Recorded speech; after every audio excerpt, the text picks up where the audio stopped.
વિરોધ પક્ષ તરીકે આક્ષેપ કરીએ એવું નહીં. કેન્દ્રમાં પણ ભારતીય જનતા પાર્ટીની સરકાર છે અને ભારતીય જનતા પાર્ટીની કેન્દ્રની સરકારના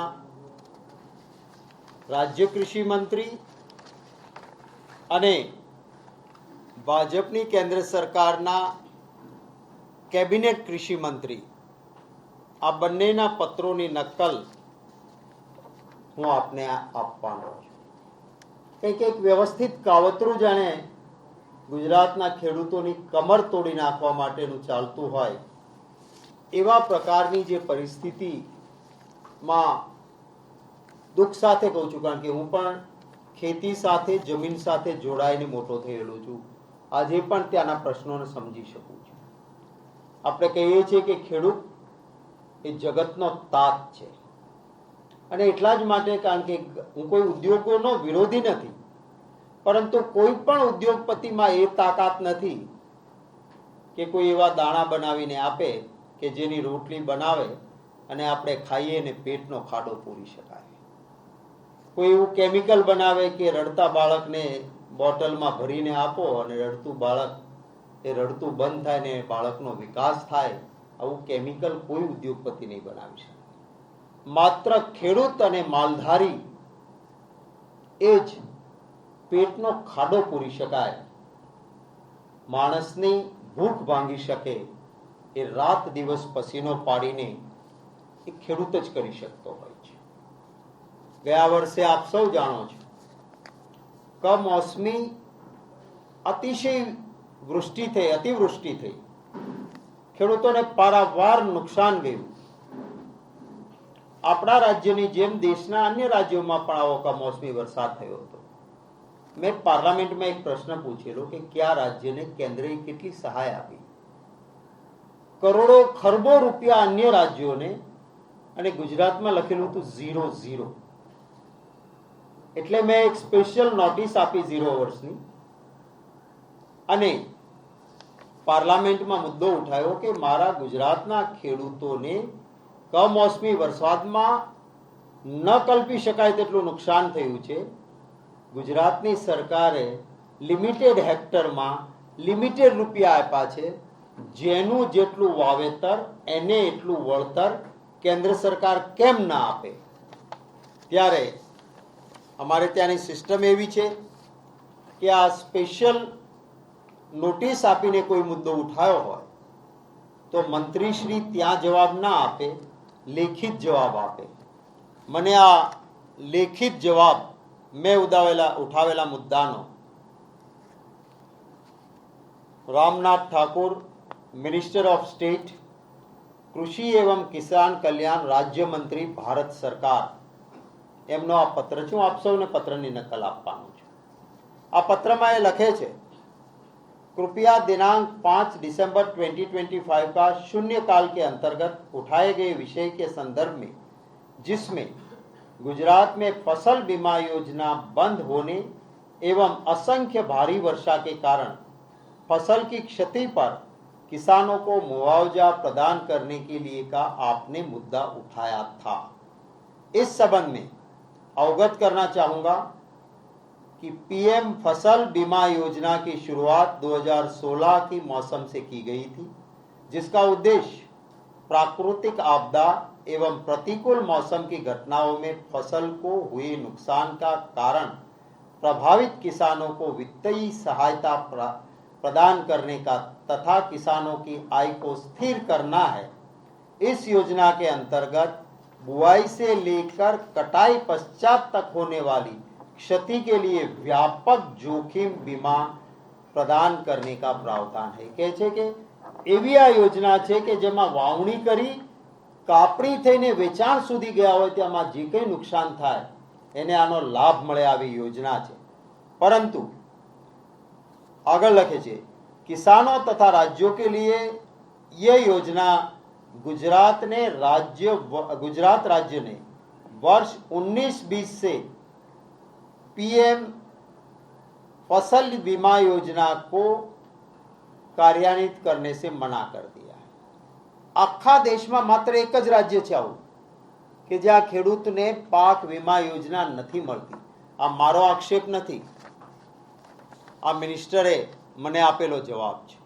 આગળ એ કહે છે, इस किसान हितकारी योजना को राज्य में लागू करने हेतु माननीय कृषि मंत्री द्वारा, आ राज्य मंत्री છે એના कैबिनेट मंत्री द्वारा माननीय मुख्यमंत्री गुजरात को एक पत्र भी प्रेषित किया है जिसकी प्रतिलिपि संलग्न है।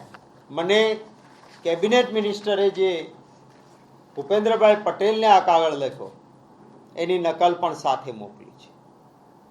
આમાં 2 પાનાના કાગળમાં જે કેબિનેટ કૃષિ મંત્રી છે શિવરાજસિંહ ચૌહાણ, એમણે 25 નવેમ્બર 2025માં ખૂબ વિગતથી લખ્યું છે કે PMFBY એટલે કે જે વીમા યોજના ખેડૂતો માટેની પાક વીમા યોજના છે એના ખૂબ બધા લાભો છે। હું આપને પત્રની નકલ આપવાનો છું એટલે લાંબો સમય આખા પત્રને 2 પાનાના વાંચવા માટે નથી લેતો। એમાં આપણે યોજનાના સંખ્યાબંધ फायदा गणाव्या છે। 2 પેરેગ્રાફ खाली अपना ध्यान માટે कहूँ છું कि प्रधानमंत्री फसल बीमा योजना के लागू न होने से राज्य के किसानों को एक व्यापक तकनीकी सक्षम फसल बीमा के फायदे से वंचित होना पड़ा है। केंद्रमा भाजपनी सरकार છે, એના કેબિનેટ કૃષિ મંત્રી ગુજરાતના મુખ્યમંત્રીને કહે છે કે વ્યાપક તકનીકી સક્ષમ આ યોજના છે એનાથી ગુજરાતના ખેડૂતો વંચિત રહ્યા છે। પહેલા ફકરામાં એમણે કીધું છે કે દેશના તમામ રાજ્યો આનો ફાયદો લે છે, 24 રાજ્યો, અને ઝારખંડ, મિઝોરમ અને આંધ્રપ્રદેશ એ પણ હવે જોડાઈ ગયા છે। માત્ર ગુજરાત રાજ્યના ખેડૂતોને આ લાભથી તમે વંચિત રાખો છો। આગળ લખે છે, जो मौसम संबंधी जोखिमों, प्राकृतिक आपदाओं, अप्रत्याशित परिस्थितियों से महत्वपूर्ण वित्तीय सुरक्षा प्रदान करती है, ऐसे संरचित जोखिम न्यूनीकरण माध्यमों के अभाव से किसान जलवायु जनित अनिश्चितताओं और बाजार की अस्थिरता के प्रति संवेदनशील हो जाता है, जिससे उनकी आर्थिक स्थिरता, राज्य की समग्र कृषि उत्पादकता और राज्य के किसानों के वित्तीय नुकसान की भरपाई करने की वित्तीय स्थिति तीनों प्रभावित होती है।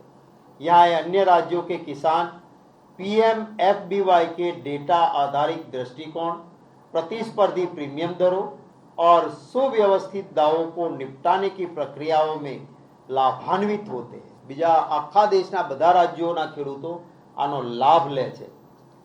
हाल ही में अधिक वर्षा से बाढ़ जैसी घटनाओं और जलवायु परिवर्तन से उत्पन्न बढ़ते खतरे को देखते हुए राज्यों के लिए कृषक समुदायों की सुरक्षा के लिए संरक्षित जोखिम न्यूनीकरण की सुविधा प्रदान करना अनिवार्य है। आ तमारे लागू करवी જોઈએ। PMFBY एक आवश्यक सुरक्षा कवच के रूप में कार्य करती है जो खाद्य फसलों के साथ साथ फलों, सब्जियां और बागबानी फसलों को भी कवरेज प्रदान करता है। આપણે ગયા વર્ષે જોયું છે કે જે ઝાડોને નુકસાન થયું, વૃક્ષની ખેતીવાળાને એને કોઈને 1 પણ રૂપિયો ગુજરાતની સરકારે નહોતો આપ્યો। આ કહે છે કે તમને ફળ, ફૂલ, વૃક્ષની ખેતી આ બધામાં પણ આ વીમા યોજનાથી આખો દેશ લાભ લે છે। અને આખિરમાં એ કહે છે કે मैं अनुरोध करता हूं कि आप इसको जल्द से जल्द लागू करो। આ પત્ર એમણે 25 નવેમ્બર 2025ના શિવરાજસિંહ ચૌહાણે ભૂપેન્દ્રભાઈ પટેલને લખ્યો છે અને આગળ કહ્યું છે કે તમને વારંવાર આની વિનંતી કરી છે પણ તમારા તરફથી કોઈ જવાબ ગુજરાત સરકાર તરફથી સકારાત્મક મળતો નથી। મારો સવાલ ગુજરાતના ખેડૂતોના હિતમાં કે જો આ વીમા યોજના લાગુ હોત તો ગયા વર્ષે ગુજરાતના ખેડૂતોને અરબો ખરબોનું નુકસાન થયું, જેનું જેટલું નુકસાન એને એટલું વળતર મળી શક્યું હોત। અહીંયા આ યોજના નહીં હોવાના કારણે આખા દેશમાં લાભ મળ્યો. ગુજરાતના ખેડૂતોને શું કીધું? 2 હેક્ટરમાં મર્યાદિત રકમ, અને એમાં આપણે નથી ઘણી વખત માલ લેતા હોય લખ્યું હોય TNC અપ્લાય, નાના અક્ષરે લખ્યું હોય ટર્મ્સ એન્ડ કન્ડિશન. એમ ખેડૂતોને TNC એવી ભાજપે લગાડી હતી કે બહુ ઓછા ખેડૂતોને એનો લાભ મળ્યો નહીં. એ પણ કેટલા પૈસા હતા કે બિયારણમાં જેટલો વાવેતર વખતે ખર્ચ કર્યો હોય એનો પણ પૂરો ના થાય. ત્યારે કેટલીક માંગણીઓ મેં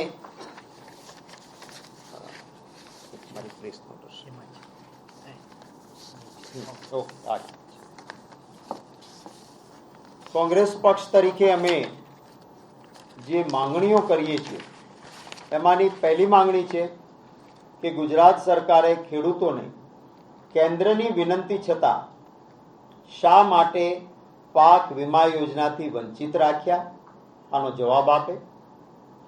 ખેડૂતોની માફી માંગે કે આખા દેશના ખેડૂતોને આ લાભ મળતો હતો, ગુજરાતના ખેડૂતોને ગયા વખતે આ લાભ હોત તો લિમિટેડ રકમ નહીં, જેનું જેટલું નુકસાન એને એટલું વળતર એ મળી શક્યું હોત. અને આ કેન્દ્રીય મંત્રીના કહેવા પ્રમાણે ગુજરાત સરકારના પાપે ગુજરાતના જ ખેડૂતો લાભથી વંચિત રહ્યા છે. તો હવે ગુજરાત સરકાર ગયા વર્ષે જેનું જેટલું નુકસાન થયું હતું પેલી મર્યાદિત રકમ નહીં, પૂરેપૂરું વળતર આપે. બીજી અમારી માંગણી છે કે હવે જ્યારે વરસાદ ખેંચાયો છે, આપણું ચોમાસું ગુજરાતનું 15 જૂનથી શરૂ થાય. આપણે આજે 30 જૂન છે અને 30 જૂન સુધી ક્યાંય વરસાદ યોગ્ય થયો નથી. સૌરાષ્ટ્રમાં જેની પાસે થોડું ઘણું પાણી હોય એ ટિપિકલ એના માટે વર્ડ છે ઓરવીને વાવણી કરે, એટલે કે કૂવામાંથી કે બોરમાંથી પાણી ફેરવી અને એ પાણીથી વાવણી કરી રાખે કે વરસાદ આવશે ત્યારે એનો પાક વહેલો ઊભો થઈ જાય. આવી વાવણી કરનારા લોકોનો પાક સંપૂર્ણ નિષ્ફળ જવાનો, કારણ કે ચોમાસું ખેંચાયું ને હવે કૂવા કે બોરમાં પાણી ખૂટવાના.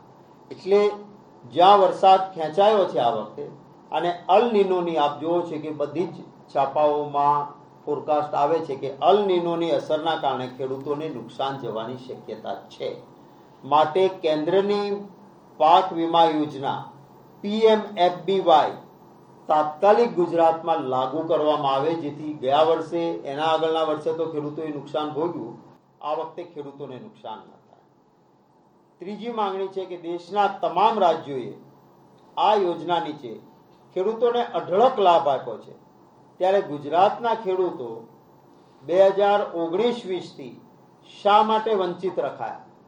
ખુલાસો કરો. શું કામ? તમે આખો દેશ લાભ લે છે, કેન્દ્રમાં તમારી સરકાર છે, એ કહે છે કે આટલા આટલા ખેડૂતોને ફાયદો છે, તો ગુજરાતના ખેડૂતોને કેમ વંચિત રાખ્યા અને આના માટે જવાબદાર કોણ? એનો જવાબ આપે.